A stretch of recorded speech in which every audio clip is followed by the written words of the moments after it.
Placer dig på din yogamåtte i en skrædderstilling. Og giv dig god tid til at finde ud af, hvordan du sidder bedst muligt i en skrædderstilling. Jeg har selv bare et tæppe foldet under. Det kan være, at du har brug for at komme højere op, så din lyske hofte kan åbne sig. Måske med et par klodser til støtte. Så find ud af, om du skal endnu højere op. Måske bygge underlaget op med flere klodser, et tæppe og en pude. Men i hvert fald mærk efter, om du kan sidde her så rimeligt som muligt i en afslappet skrædderstilling. Når vi sidder i skrædderstilling, så åbner vi lysken, hoften, det vil sige også hele rygsøjlen. Så energien og flowet i kroppen bliver væsentligt bedre, end hvis vi sidder og anstrenger os i en skrædderstilling. Så giv dig god tid til at finde netop din skrædderstilling. Så til at gå til rette i din skrædderstilling. Og mærk underlaget med din sædeknude.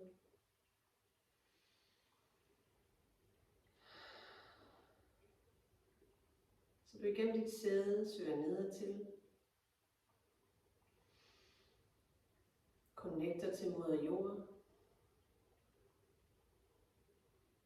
Og send din opmærksomhed op gennem midterlinjen på indvendig side af din rygsøjle og til toppen af hovedet.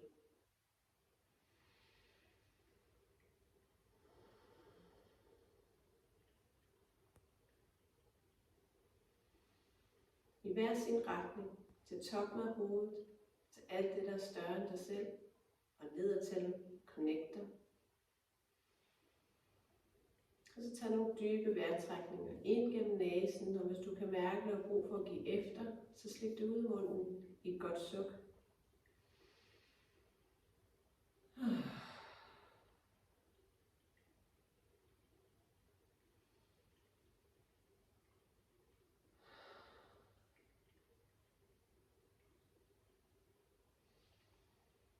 Mærk, at din mave den udvider sig på dine indåndinger. Trækker sig sammen på din udånding.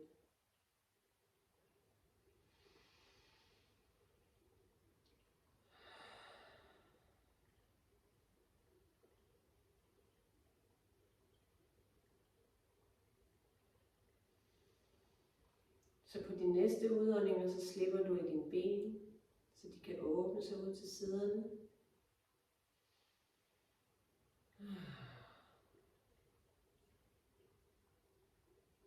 Ground dig endnu mere nedad til. Herfra indstil dig på at lave mavepumpeøvelsen. Breath of Fire, Kapalabhati.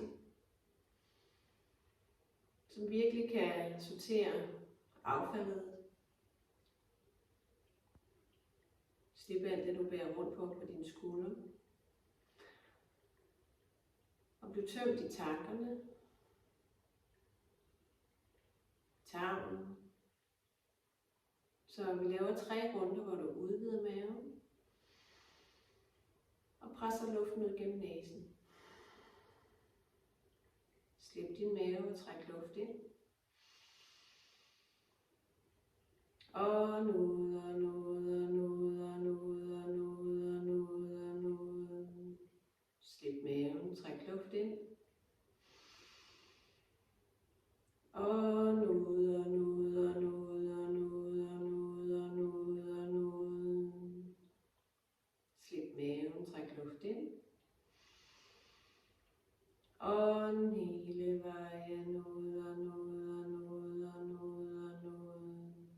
Slip maven en lille smule og begynd at pumpe ud og ind gennem din næse.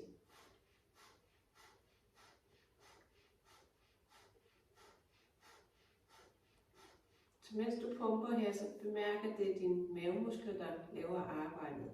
Slipper og spænder.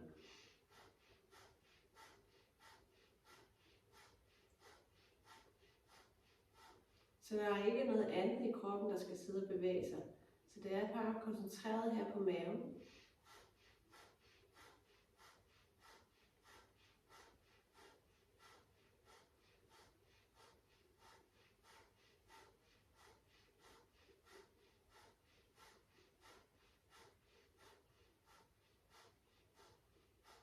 hvis du taber bevægelsen, så bare start igen, når du er klar.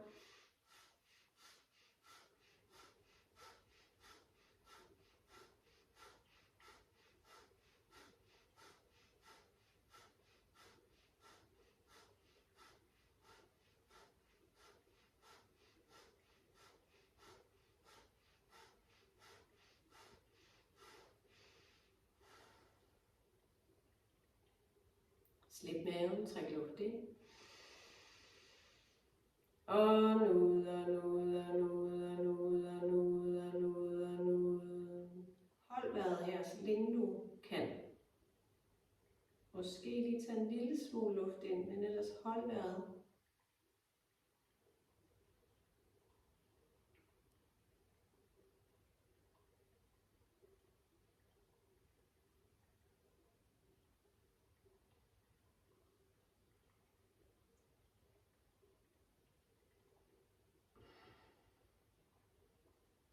Når du når din grænse, så presser du lige det sidste luft ud, du har ud gennem næsen. Slip maven, træk luft ind. Og ud, og ud, og ud, og ud, og ud, og ud, og ud. Slip maven, træk luft ind. Og hele vejen ud, og ud, og ud, og ud, og ud, og ud, og ud. Slip maven, træk luft ind. Og ud, og ud, og ud, og ud, og ud, og ud, og ud. Slip maven en smule og pumpe.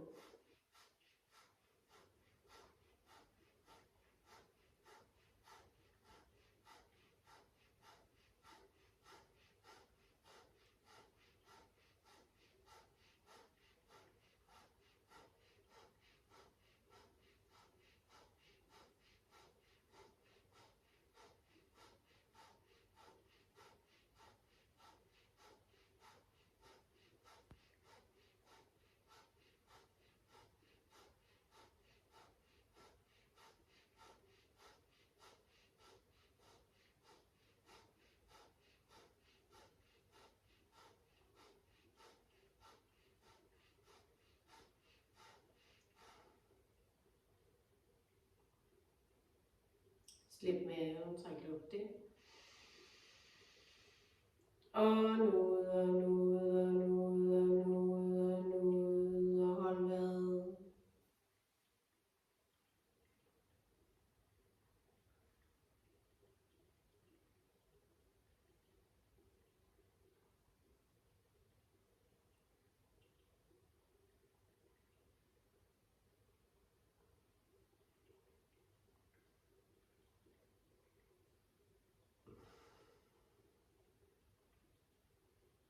Pres det sidste luft ud. Sidste runde. Slip maven, træk luft ind. Og ud, og ud, og ud, og ud, og ud, og ud, og ud. Slip maven, træk luft ind. Og ud, og ud, og ud, og ud, og ud, og ud, og ud. Slip maven, træk luft ind. Og hele vejen ud, og ud, og ud, og ud, og ud. Slip maven en smule og pumpe.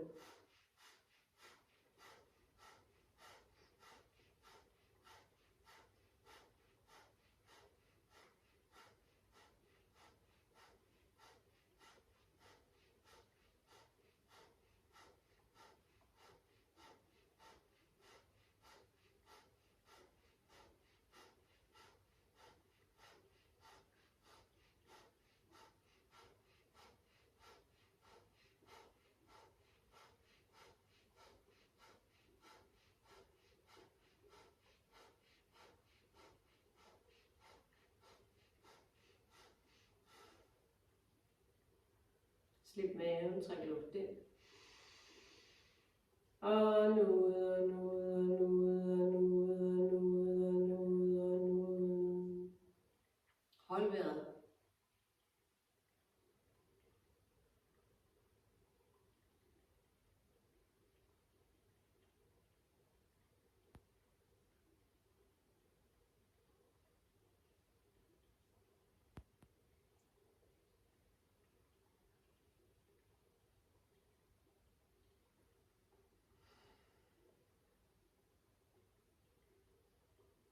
du når din grænse, så pres det sidste luft ud. Og kom tilbage til dit naturlige åndedræt. Lige mærk, hvad mavepumpeøvelsen har givet dig.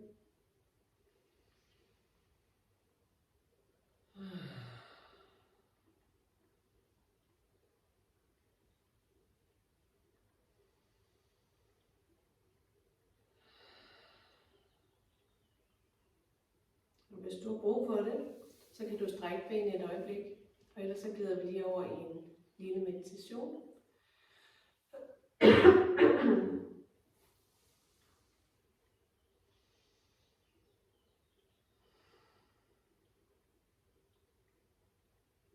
Så igen placer dig i en skrædderstilling.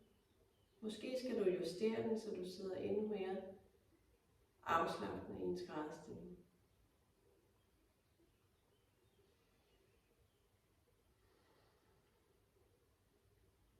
Mærk og fornem dit underlag. Og igennem sædet så søger du endnu længere ned i dit underlag.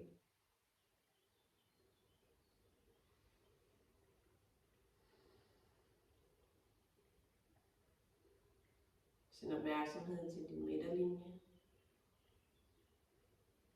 På indvendig side af rygsøjlen og til toppen af hovedet.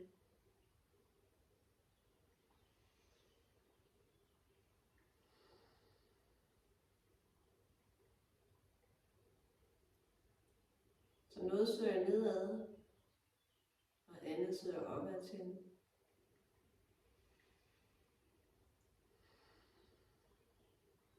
Men fra toppen af hovedet sender du opmærksomheden ned over panden.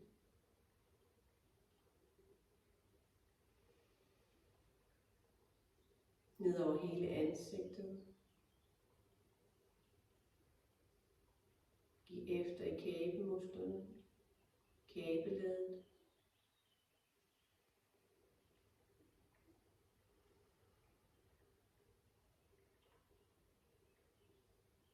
Send opmærksomheden rundt om hagen, ned langs halsen til din kravben.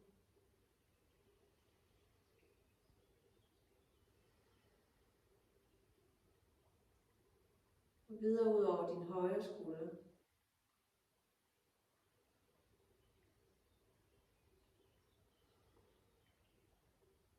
Ned langs ydersiden af højre arm.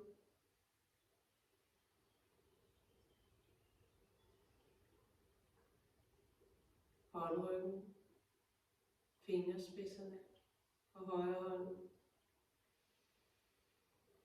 ind til håndfladen,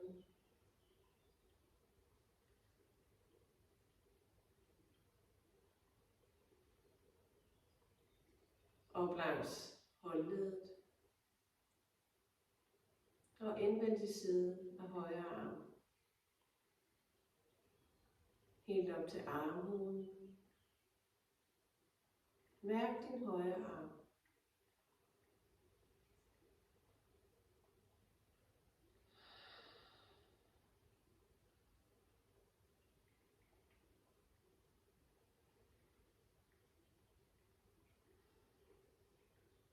Søg opmærksomheden over til din venstre skulder.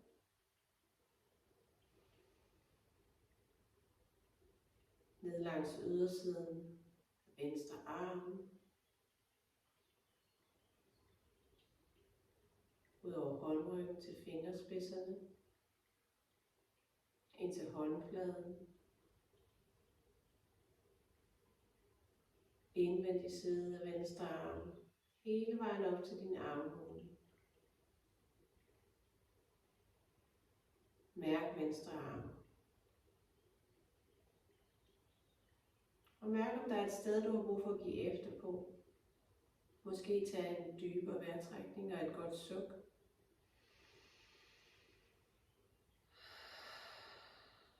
Så alt det dine arme og skuldre bærer rundt på, lad det glide af.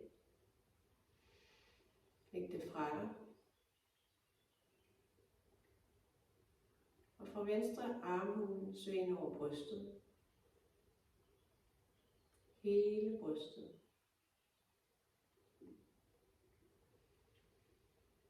Ned over din mave, til underlivet.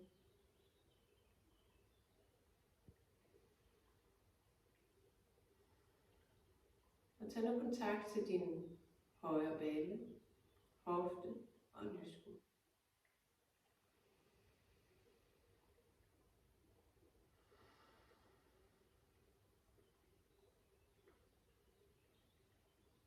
Og søg opmærksomhed ned over højre lår, knæ og underben,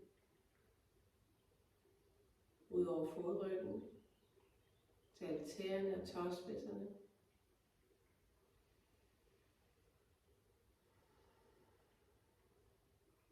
Ind til fodsålen.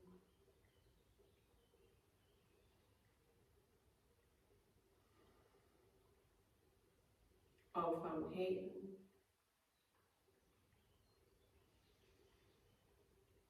Op langs akillessenen, lægen, knæhæsen, låret. Hele vejen op til lysken.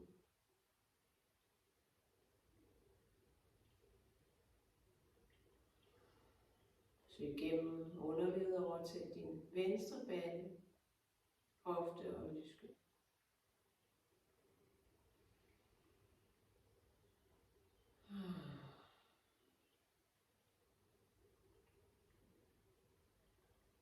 Ned langs låret. Omfavn venstre knæ.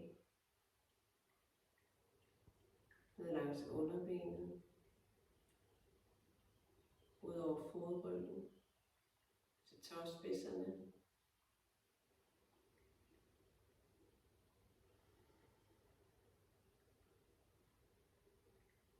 Ind til fodsålen, hælen. Op ad akillessenen og lægen, knæhæsen, låret og hele vejen op til lysken. Mærk begge ben. Måske lige tage en dyb vejrtrækning. Og giv efter på udåndingen. Slip i dine ben. Hvis dine tanker flyver afsted med dig, så bare kom tilbage til der, hvor du er nået til. Med al din opmærksomhed. Tålmodigt. Blidt. Og vær blød. Og så nu opmærksomheden ind til dit mellemkød. Og dvæl her et øjeblik.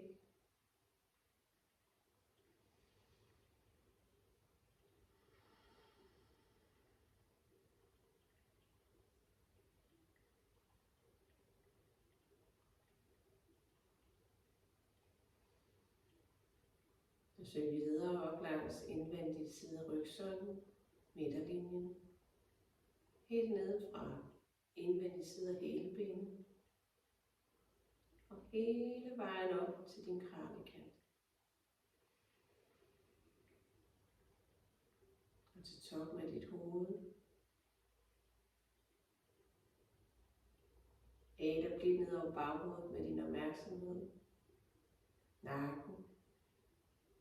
Ned over dine skuldre. Skulderbladene. Og området mellem dine skulderblade ind mod rygsøjlen.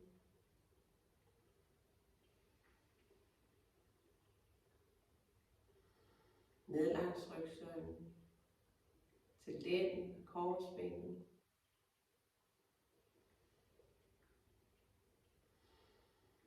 Halebenet. Og frem til dit køn. Så videre til dit underliv. Maven. Solar plexus. Og fornem dit hjerte i din brystkasse.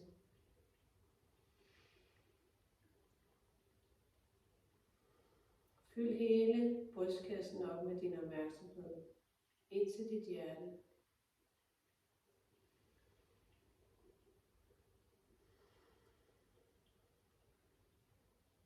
Samtidig med at du connecter nedadtil, grounder nedadtil, opadtil, til alt det, der er større end dig selv. Og hvis du har lyst til at placere 2 hænder på dit hjerte, til dit liv, der leves lige nu og her. Vær med det, der er lige nu og her.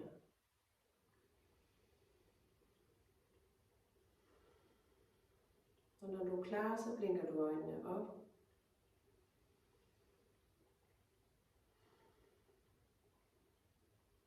Måske hjælper nogle ben ud, der sover eller har brug for en hånd til at blive strukket ud igen.